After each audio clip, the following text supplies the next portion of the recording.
하나님의 말씀 보겠습니다. 오늘 이사야 47장입니다. 이사야 47장 1절부터 15절까지 제가 가진 구약성경 1025면에 있습니다. 1절부터 15절까지 함께 저와 함께 교독하시겠습니다. 처녀딸 바벨론이여 내려와서 티끌에 앉으라. 딸 갈대하여 보좌가 없어졌으니 땅에 앉으라. 내가 다시는 곱고 아리답다 일컬음을 받지 못할 것임이라.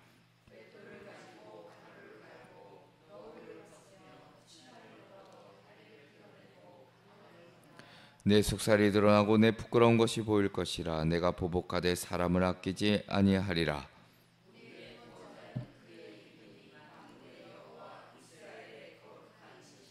딸 갈대하여 잠잠히 앉으라. 흑암으로 들어가라. 내가 다시는 여러 왕국의 여주인이라 일컬음을 받지 못하리라.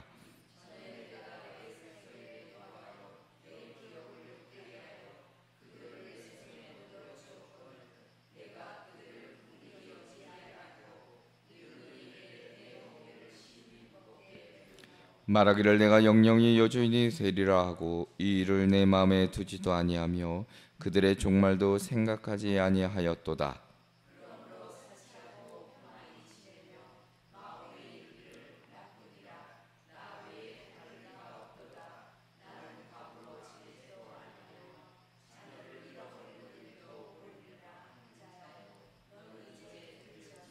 한날에 갑자기 자녀를 잃으며 과부가 되는 이 두 가지 일을 내게 임할 것이라. 내가 무수한 추술과 많은 주문을 빌릴지라도 이 일이 온전히 내게 임하리라.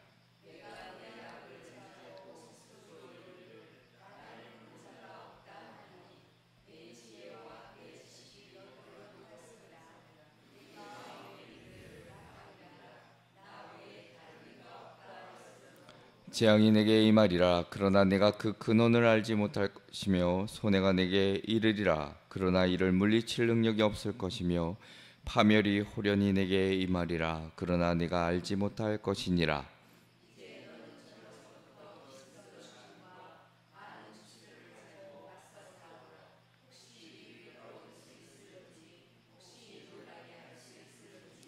내가 많은 계략으로 말미암아 피곤하게 되었도다. 하늘을 살피는 자와 별을 보는 자와 초하룻날에 예고하는 자들에게 일어나 내게 임할 그 일에서 너를 구원하게 하여 보라.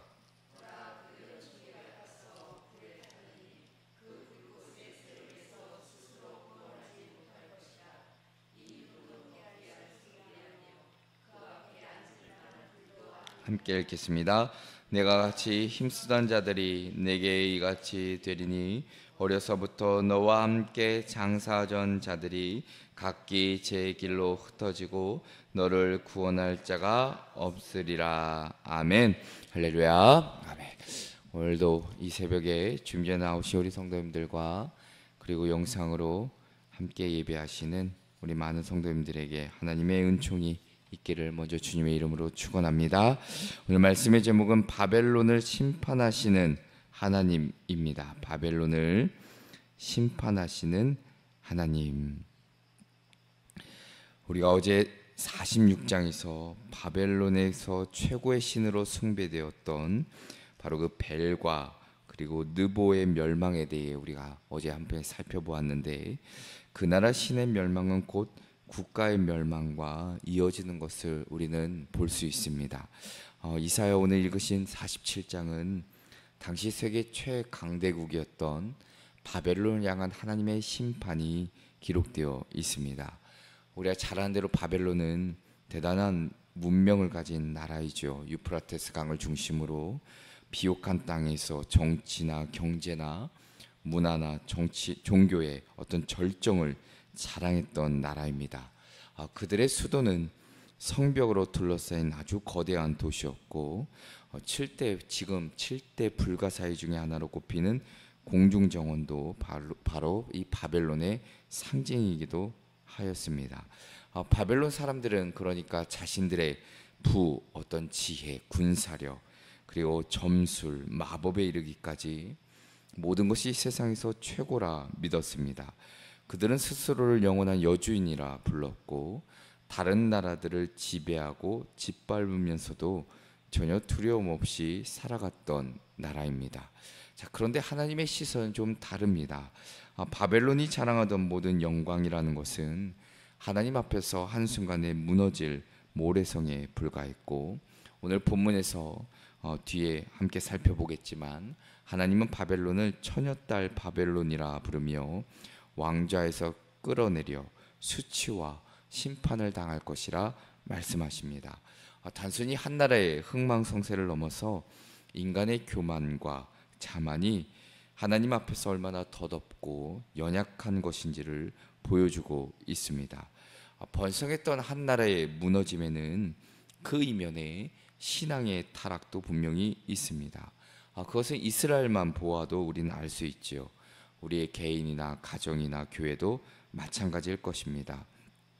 그들의 무너짐은 그 뒤에, 정확하게는 그 전에 신앙의 해이나 신앙의 타락이나 몰락이 그 앞서 온다는 사실을 우리는 먼저 잊지 말아야 합니다.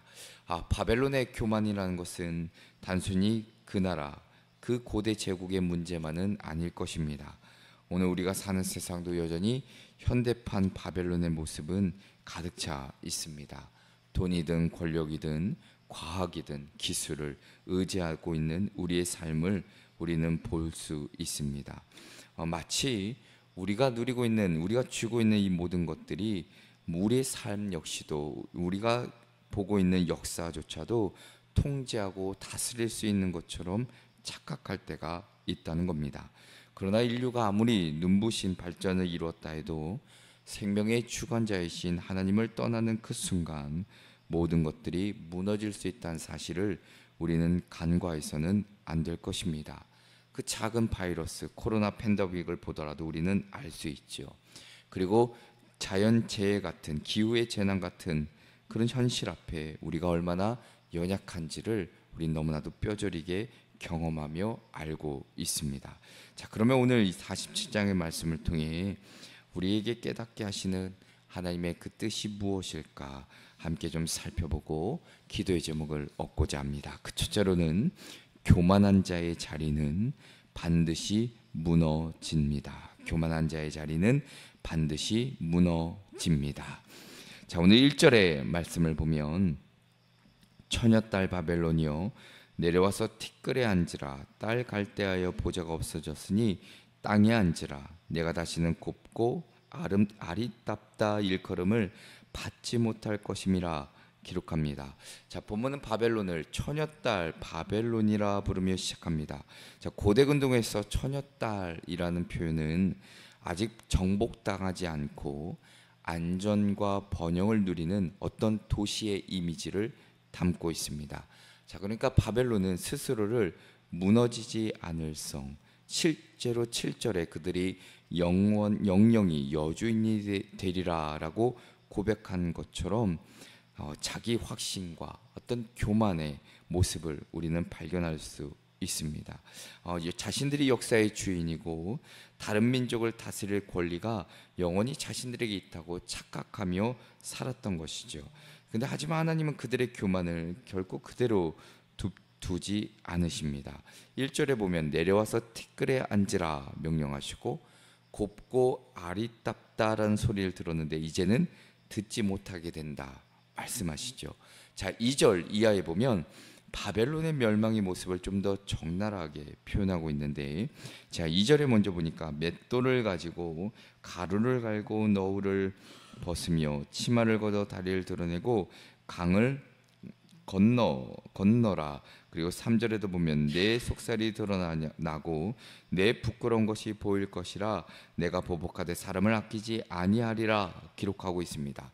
자, 맷돌을 돌리는 일, 이것은 노예가 하는 일이고, 그리고 너울이라는 것은 귀부인들이 하는 단장인데, 자, 그것을 벗게 된다, 이것은 천하게 된다는 의미입니다. 자, 또한 치마를 걷어 다리를 드러내고 강을 건너야 했는데 그것도 천한 사람의 하나의 모습이죠. 일반 여인들은 사람들 앞에서 결코 하지 않는 일입니다. 자, 그것만이 아니라 보복을 당할 것이라 말씀하지요. 자, 그러니까 바벨론이 더 이상 어떤 여왕, 그 권력의 위치에 있는 것이 아니라 포로와 종의 신세가 될 것을 뜻합니다. 교만의 절정에서 수치의 바닥으로 떨어지는 것, 이것이 곧 하나님의 심판으로 우리는 성경을 통해 볼 수 있습니다. 자, 역사를 돌아보면 바벨론만이 아닙니다. 수많은 제국들이 이 길을 걷는데 애굽이든 아수르든 바벨론이든 바사든 로마 제국든 모두 한때는 세계를 호령했지만 지금은 역사책 속의 하나의 이름일 뿐이지요. 인간이 쌓아올린 영광이라는 것, 그리고 인간이 쌓아올린 그 자만과 교만은 결코 영원하지 않다는 겁니다. 자, 바벨론이 왜 이렇게 되었는지, 왜 멸망할 수밖에 없었는지 그 이유를 6절과 7절은 이렇게 기록합니다. 전에 내가 내 백성에게 노하여 내 기업을 욕되게 하여 그들을 내 손에 넘겨주었거늘 내가 그들을 긍휼히 여기지 아니하고 늙은이에게 내 명예를 심히 무겁게 메우며 말하기를 내가 영영이 여주인이 되리라 하고 이 일을 내 맘에 두지도 아니하며 그들의 종말도 생각하지 아니하였도다 기록하고 있습니다. 자, 전에 내가 내 백성에게 노하였다. 이스라엘 백성을 가리키죠. 자, 이스라엘 백성들이 하나님을 배반하고 우상 숭배와 더불어 갖가지 죄악을 저지른 모습을 보셨던 하나님이 바로 이 바벨론을 들어 징계하셨는데, 오늘 말씀처럼 그들을 긍휼히 여기지도 않고 멍에를 씌워 심하게 대하기까지 했던 그 바벨론의 처참한 그 모습, 궁극적으로는 우상 숭배를 일삼은 그 이방 나라, 그 민족을 더 이상 지켜보지 않으신다라는 것입니다. 자, 여기서 우리가 주목해야 될 점은 바벨론의 교만도 우리가 보아야 되겠지만 이스라엘 백성들조차 바벨론의 힘을 보며 하나님보다 강한 하나님 어떤 신이 있다고 착각했다는 사실입니다. 자, 마찬가지로 오늘 우리도 세상의 부, 성공, 권력, 어떤 기술, 이런 문명, 이것들을 바라보며 그것이 우리를 지켜줄 것이라 믿을 때가 있다는 것이죠. 하지만 성경은 분명히 우리에게 말합니다. 하나님을 떠난 모든 것들, 모든 영광은 덧없고 결국 무너질 수밖에 없다는 사실입니다. 혹여나 우리 마음속에도 아직 작은 그 바벨론이 남아있지는 않은지 우리가 돌아볼 필요가 있겠죠. 오늘 본문은 분명히 우리에게 도전하고 있는 겁니다. 교만한 자의 자리, 내가 하나님 외에 다른 것을 섬기며 따르는, 믿는 그 모든 것들은 반드시 무너진다는 사실입니다. 그러나 겸손히 하나님 앞에 서는 자, 그 삶을 하나님은 분명히 지켜주실 것이고, 그래서 우리 오늘 이 말씀을 통해 우리의 시선이, 우리의 삶이, 우리의 마음이 세상의 바벨론이 아니라 영원히 살아계신 하나님만을 온전히 바라보며 섬기며 겸손하게 살아갈 것을 다시 한번 우리의 삶에게 도전하시는 이 말씀을 또한 마음에 결단하며 오늘 하루를 살아내시는 저와 여러분 되시기를 주님의 이름으로 축원합니다. 두 번째는 하나님의 주권을 인정해야 합니다. 하나님의 주권을 인정해야 합니다. 자, 바벨론이 교만에 취해 있었던 가장 큰 이유는 자신들의 그 안전과 번영이 영원히 지속될 것이라는 어떤 착각 때문이었습니다. 8절에 보면 하나님은 바벨론을 이렇게 꾸짖으시는데, 자, 그러므로 사치하고 평안히 지내며 마음에 이르기를 나뿐이라 나 외에 다른 이가 없도다. 나는 과부로 지내지도 아니하며 자녀를 잃어버린 일도 모르리라 하는 자여 너는 이제 들을지어다 라고 기록하고 있습니다. 자, 이 표현은 바벨론의 교만이 얼마나 대단한지를 그대로 보여주는데, 자, 흥미로운 것은 자, 여기서 바벨론이 사용했던 이 표현이 하나님께서 자기 자신을 소개하실 때 쓰시는 그 단어의 문장과 유사하다는 것이죠. 나 외에 다른 이가 없다라는 표현, 우리가 이사야 45장 5절에서 하나님이 자신을 표현하는 사용했던 그 문장과 비슷하지요. 유사합니다. 그러니까 바벨론은 스스로를 신격화한 것이죠. 자신들의 군사력, 경제력, 어떤 문화적인 우월성이 하나님을 대신할 수 있다고 여긴 겁니다. 스스로를 절대적인 존재로 믿고 하나님 없이도 안전할 수 있다고 생각하는 그 인간의 마음은 언제나 위험하다는 것이죠. 바벨론은 자신의 풍요와 안정 그리고 인간적인 지식에 기대어 하나님을 잊었다는 겁니다. 자, 그러나 하나님이 단호히 말씀하시는데 9절에 한날에 갑자기 자녀를 이루며 과부가 되는 이 두 가지 일을 내게 임할 것이라. 내가 무수한 주술과 많은 주문을 빌릴지라도 이 일이 온전히 내게 임하리라 기록합니다. 한날에 갑작스러운 재앙입니다. 예기치 못한 심판이죠. 세상이 보기에 흔들릴 것 같지 않았던 그 제국도 그 나라도 하나님께서 심판하실 때는 눈 깜짝할 사이에, 누구도 알지 못하는 사이에 무너질 수 있다는 겁니다. 바벨론이 아무리 점술과 주술, 인간의 지혜를 의지해도 하나님의 심판 앞에서는 무력하다는 것입니다. 하나님은 그 권세, 그 지혜를 훨씬 넘어서시고, 그리고 그 심판은 갑작스럽고 피할 수 없이 임한다는 사실을 이들에게 일러주고 계십니다. 자, 이 말씀은 오늘 우리에게도 경고가 되지요. 우리가 만든 어떤 안전한 안전망, 어떤 성벽 같은 우리가 의지하는 것들, 우리의 계획은 하나님의 주권 앞에서는 아무런 무의미가 없다는 사실입니다. 자, 10절은 바벨론의 심판 이유를 명확히 하는데, 내가 네 악을 의지하고 스스로 이르기를 나를 보는 자가 없다 하나니 내 지혜와 내 지식이 너를 유혹하였음이라.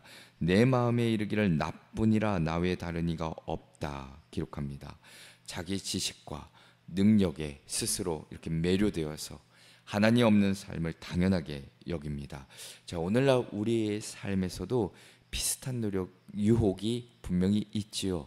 내 노력과 내 계획이면 충분할 것 같고, 누가 뭐라 하더라도 내가 다 이겨낼 것 같고, 그런 마음들이 나를 너무나도 신뢰한 나머지 하나님을 잊어버리고 오히려 하나님 그 자리에 나 자신을 스스로 올려놓는 그런 함정과 유혹이 있다는 겁니다.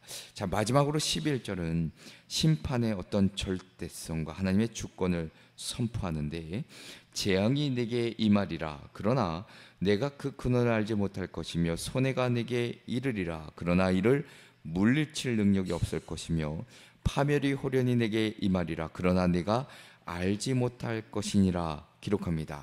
하나님이 역사의 주인이 되심을, 세상의 권세가 아무리 강대해도 인간이 아무리 교만해도 심판과 구원의 때를 정하고 실행하시는 분은 하나님이시라는 사실을 다시 한번 깨닫게 해주시는 말씀이죠. 자, 이 모든 재앙이든 파멸이든 심판이든 결국 우리의 삶, 역사까지도 구석구석까지 모든 것을 아시는 하나님이 계신다는 사실을 우리가 잊지 말아야 합니다. 그래서 세상의 유혹에 우리가 넘어지고 하나님의 자리까지 차지하려고 하는 우리의 모습, 이 모습을 반드시 버려야 된다는 것이죠. 다시금 하나님의 그 살아계심을 잊지 않고 하나님의 주권 앞에 우리가 겸손하게 살아갈 때 우리의 삶의 자리는 늘 하나님의 그 통치하심, 그 다스리심의 은혜 가운데 살아가는 복된 삶이 되는 줄로 믿습니다. 끝으로는 하나님만이 참된 구원자가 되십니다. 하나님만이 참된 구원자가 되십니다. 자, 12절 이하에 보면, 자, 바벨론이 하나님이 선포하신 그 심판을 막아보려 애를 쓰는데, 자, 12절에 보니까 이제 너는 젊어서부터 힘쓰던 주문과 많은 주술을 가지고 맞서보라. 혹시 유익을 얻을 수 있을는지, 혹시 놀라게 할 수 있을는지라고 기록합니다. 바벨론은 그들의 모든 힘, 지혜, 주술, 점수를 동원해 자신들을 지키려 합니다. 젊은 시절부터 익혔던 경험이 있고 지식이 있고 지혜가 있고 온갖 계략이 있고 기술이 있지만 그 모든 것들을 동원한다 할지라도 하나님은 단호하게 그 한계를 드러내신다는 사실입니다. 자, 우리는 여기서 한 가지 진리를 깨닫죠. 인간이 아무리 힘을 다해도 하나님 없이는 그 구원이라는 것, 그 심판으로부터 벗어난다는 것은 불가능하다는 사실입니다. 13절은 바로 그들의 절망을 구체적으로 보여주는데, 자, 네가 많은 계략으로 말미암아 피곤하게 되었도다. 하늘을 살피는 자와 별을 보는 자와 초하룻날에 예고하는 자들에게 일어나 내게 임할 그 일에서 너를 구원하게 하여 보라 이야기합니다. 그들이 의지하던 지혜자들, 종교적 그 어떤 것도 아무 힘이 되지 못한다는 것이죠. 결국 심판의 주권은 사람에 있지 않고 오직 하나님께 있다는 사실, 그리고 구원은 하나님께만 속한다는 사실을 보여주고 있습니다. 자, 14절은 절망의 절정을 보여주는데, 보라, 그들은 초계 같아서 불의 탈이니 그 불꽃의 세력에서 스스로 구원하지 못할 것이라. 이 불은 덮게 할 숯불이 아니요 그 앞에 앉을 만한 불도 아니니라라고 기록하고 있습니다. 그들은 초계 같아, 그러니까 하찮은 것입니다. 하찮은 것을 비유하고 있는 말씀이죠. 자, 더 나아가서는 바벨론의 모든 의지했던 것들, 동맹했던 사람들, 그 나라들까지도, 심지어 오래된 동료들조차 구원의 능력이 없음을 드러내고 있습니다. 15절의 말씀이 그것을 말씀해 주는데, 내가 같이 힘쓰던 자들이 내게 이같이 되리니 어려서부터 너와 함께 장사하던 자들이 각기 제 길로 흩어지고 너를 구원할 자가 없음이라 기록하고 있습니다. 마지막 순간까지 외로움과 무력감 속에 있을 것이라 말씀하시죠. 과거의 친구든 동료든 심지어 세상 권력과 지혜조차 구원의 손길이 되지 못한다는 사실입니다.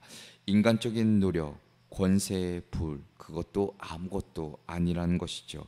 아무리 강하고 지혜로운 존재라도 하나님을 떠난 채 세상에 기대어 살면 결국 구원받지 못한다는 사실입니다. 사랑하는 성도 여러분, 오늘 바벨론의 이 심판 앞에, 그리고 이들의 실패를 통해 우리는 다시 한번 깨닫게 됩니다. 우리의 삶에서 아무리 혼란과 위기가 찾아와도 오직 하나님만이 우리의 구원과 소망이 되신다는 사실. 그러니 우리가 붙들고 의지해야 할 것은 인간의 지혜나 계획이나 어떤 지식이나 어떤 세상적인 것이 아니라 하나님이라는 사실을 다시 한번 깨닫게 하십니다. 그러므로 우리의 모든 노력과 걱정, 어떤 미래에 대한 불안, 두려움을 하나님께 온전히 내려놓고 참된 소망을 주시는 그 하나님만을 바라보며, 세상이 아무리 우리를 흔들어 놓아도 하나님의 그 구원의 역사를 기대하며 그분만이 우리의 참된 소망이 되신다는 사실을 잊지 않을 때, 하나님은 우리의 삶을 책임져 주시고 우리의 삶을 구원해 주실 뿐만 아니라 하나님의 놀라운 은혜와 그 사랑 안에 늘 거하게 하신다는 사실을 잊지 마시고, 다시 한번 오늘 말씀을 마음에 새기시며 하루를 살아내시는 저와 여러분 되시기를 주님의 이름으로 축원합니다. 기도하겠습니다. 사랑과 권능의 하나님 아버지, 오늘 말씀을 통해 우리는 교만한 자의 몰락과 세상의 그 어떤 지혜와 권세도 하나님 없이는 우리를 구원할 수 없음을 깨닫게 하셨으니, 우리의 마음을 겸손케 하시고 오직 하나님만이 참된 소망이심을 믿고 삶의 모든 순간에 주님의 뜻과 주권을 인정하며 살아가게 하여 주시옵소서. 우리를 지키시고 도우시사 모든 위기와 혼란 가운데서도 소망의 길로 인도하여 주시고, 우리의 삶 속에 하나님만이 참된 주권자이시고 구원자이심을 기억하며 날마다 주님만을 의지하며 살아가게 하여 주시옵소서.